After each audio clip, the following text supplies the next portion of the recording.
Hello, this is Dr. Grande. Today's question is, can I analyze the case of Jemma Mitchell? Just a reminder, I'm not diagnosing anybody in this video, only speculating about what could be happening in a situation like this. If you enjoyed this video, please like it, subscribe to my channel, and consider supporting me on Patreon. I will put the link to Patreon in the description for this video. First, I'll look at the background of this case. I'll move to the timeline of the crime, then offer my analysis. Jemma Mitchell was born in Australia on July 22, 1984. Her mother worked for the Foreign and Commonwealth Office of the United Kingdom. Jemma's parents divorced, and she moved to the United Kingdom with her mother and sister. In 2004, she studied human sciences at King's College London. One of the areas she studied was dissection of the human body. She performed so well in this area, she even won a prize for it. Jemma continued her studies at the British School of Osteopathy.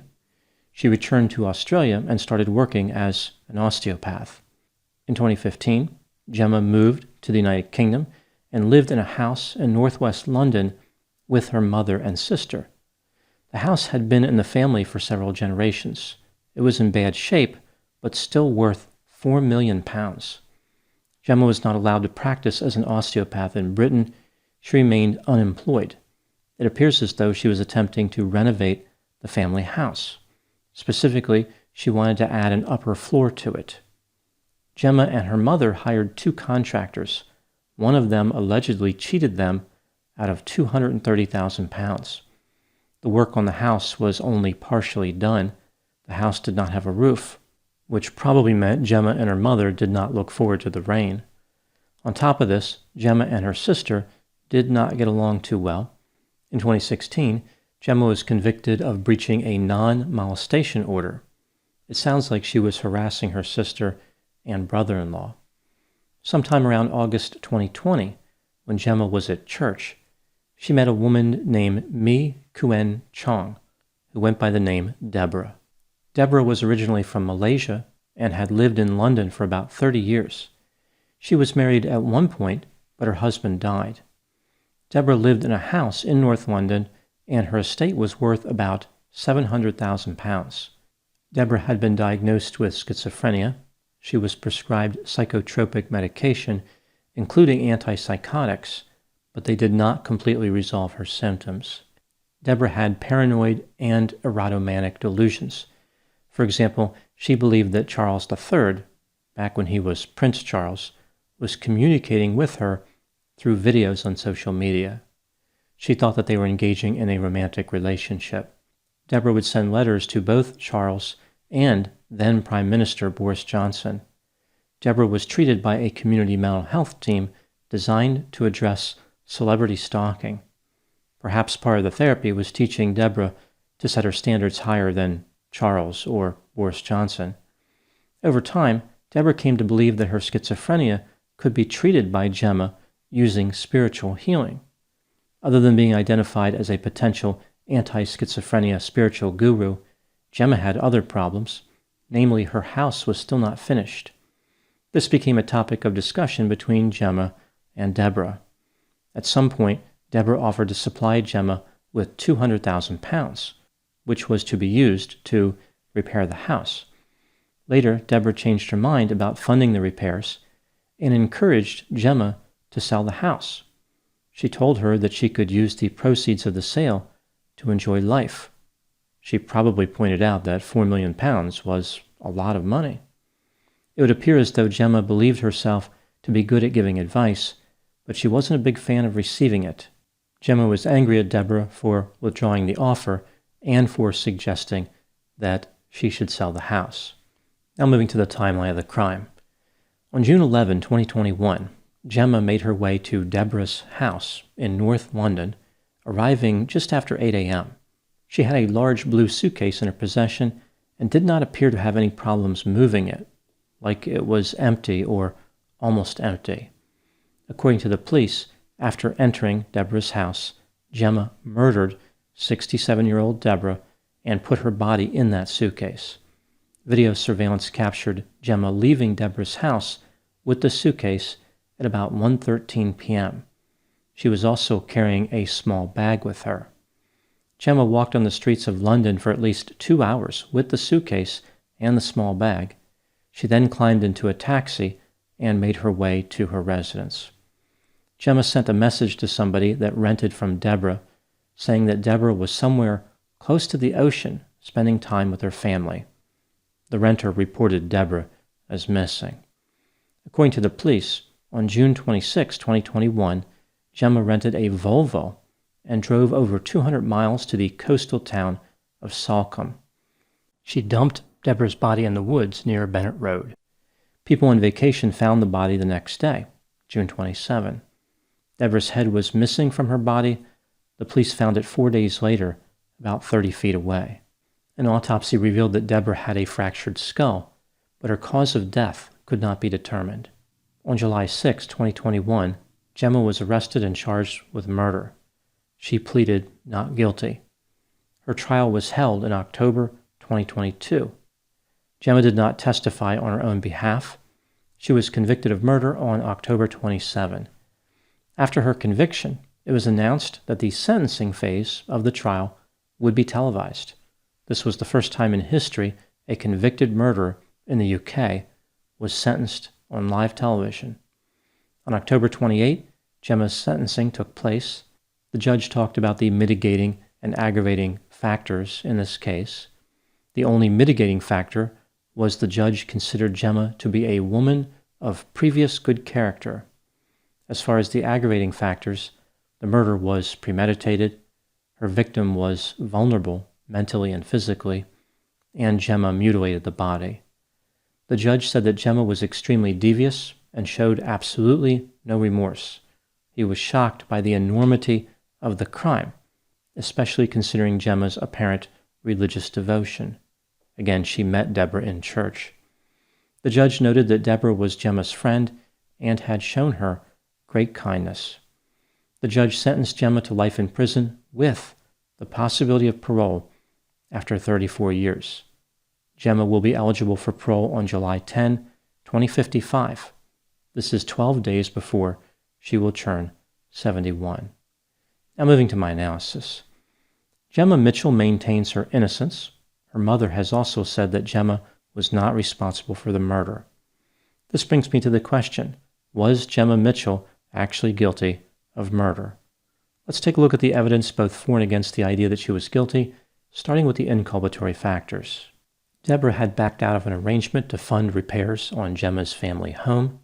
On June 11, 2021, the day Deborah disappeared, Jemma was seen arriving at Deborah's house with a blue suitcase that appeared to be empty or almost empty. A few hours later, she left with the same suitcase. It was bulkier and appeared to be heavier based on how difficult it was to move. The blue suitcase seen in the video was later recovered from the roof of a shed owned by one of Jemma's neighbors. In the suitcase pocket, there was a tea towel with blood on it. On the evening of June 11, Jemma went to a hospital in central London and was treated for a broken finger. She claimed that she sustained the injury by closing a car door on her finger.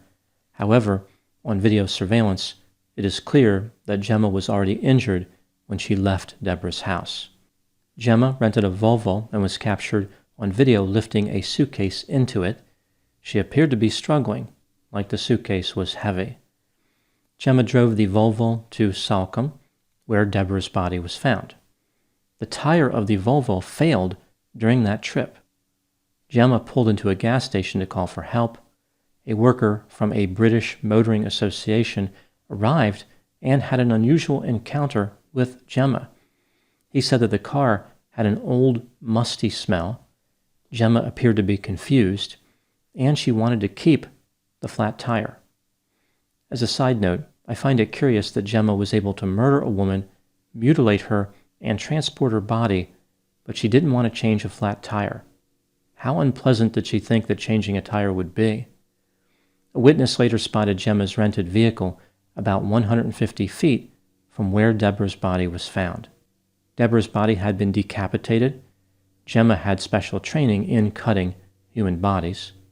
By this point, I bet she was wishing she had refrained from bragging about that award for dissecting skill. When the police searched Jemma's residence, they found the small bag that Jemma had been seen carrying from Deborah's house. The bag was Deborah's property, and it contained a number of items, including Deborah's passport, driver's license, and credit cards. The police found that Jemma had forged a will which left 95% of Deborah's estate to her, with the other 5% going to Jemma's mother. One of the forged witness signatures was a neighbor of Jemma's who had died a few months before Deborah's murder. Moving to the exculpatory factors, there were no witnesses to the murder, no video. There was no evidence of any type of physical altercation at Deborah's house. There was no DNA from Deborah in the blue suitcase, despite there being a tea towel with blood on it in the pocket. When considering the evidence, do I think that Jemma was guilty? Yes, I think she was guilty beyond a reasonable doubt. There is really no doubt at all. Moving to the next question, how would I conceptualize this case? This is just a theory, my opinion. Jemma had an interest in osteopathy, which is a controversial area of study. Although the field is under government regulation in many countries, when it was founded in the late 1800s, it was essentially pseudoscience. The idea behind osteopathic medicine was that manipulating the skeleton and muscles would cure diseases. Research has disproven those claims, but the field lived on in other ways. People who train in osteopathy learn many legitimate and valid medical teachings, but they also take extra courses in pseudoscientific practices. Some of the people who are attracted to this field have a commitment to alternative and unproven therapies. Osteopathy allows a practitioner to be in a regulated field that can genuinely help people, but it also scratches the itch of New Age beliefs. It's kind of like a way to blend medicine and spirituality. Not everyone who is interested in osteopathy buys into the pseudoscientific side of it, but many people do. I think that Jemma was in this group. She liked the idea of curing people through spiritual means. This brings me to her relationship with Deborah. Plagued by a number of delusional beliefs, Deborah was highly vulnerable to Jemma's enthusiasm for New Age beliefs and alternative treatments. Deborah wanted to believe that she could recover from schizophrenia and her physical problems. Jemma was Deborah's ticket to mental and physical health, which is why she agreed to financially support the renovation of the Mitchell family house. Over time, Deborah started to realize that Jemma was not being rational. For example, Deborah thought that Jemma was hoarding items in the Mitchell family house. This led to Deborah backing away from the agreement.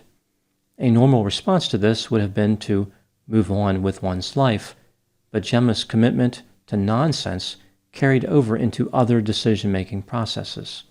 She came up with an obvious and poorly conceived homicidal plan she believed would be successful. Just because somebody is committed to unproven therapies doesn't mean that they have psychopathic tendencies. These constructs are unrelated. People like this may be misguided, but they are typically altruistic. Jemma was an exception. She was cold, callous, sadistic, and extremely oriented toward financial gain. Maybe she used the experience of being cheated by the contractor to justify her actions, but either way, she believed that she could simply take what Deborah had. Deborah was no longer a person to Jemma, rather just an object. Those are my thoughts in the case of Jemma Mitchell. Please put any opinions and thoughts in the comment section. They always generate an interesting dialogue. As always, I hope you found my analysis of this topic to be informative. Thanks for watching.